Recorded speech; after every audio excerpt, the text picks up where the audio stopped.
This show is that I'm doing is Say Goodnight Gracie. It was written by Rupert Holmes. It's the third longest running one-actor show in the history of Broadway.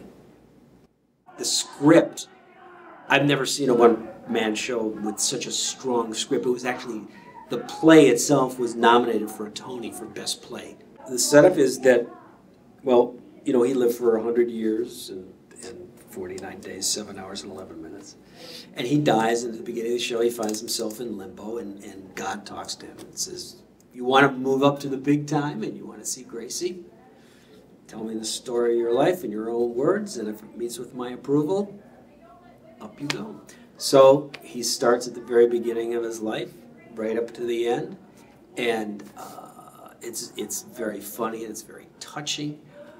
We've got a lot of film clips from the films that they did, from their television show, the Burns and Allen show. When I was a kid, I watched Burns and Allen. I loved the show. And I was one of the minority, me and Jack Benny and some other people, who, you know, Gracie was great, Gracie was funny. George Burns cracked me up. I thought he was fantastic.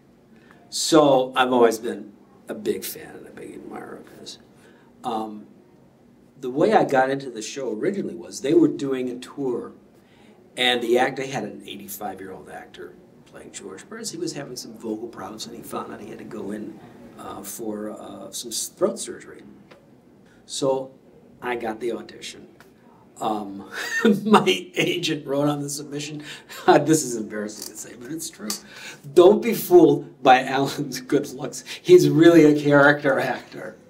So I think that fascinated them, because I think if you would just, you know, run past my picture resume, you'd say, well, there's no way this guy can do it. And actually, when I walked in to the audition, the director told me later, he said, he looked at me and he said, well, there's no way this guy can do it, but let's let him do it. I was the last person to come in during the day, and they gave us 4 monologues from the show, and they said, pick one.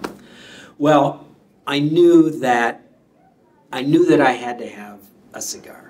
I can't do George Burns without even like using a Sharpie or something. So I used a Sharpie, and then I said, well, I'm not going to have a Sharpie in one hand and the page in the other. I'm going to memorize it. So I went in, I memorized it. The next day they called my agent, and my agent calls me and he says, how long will it take you to learn how to smoke a cigar?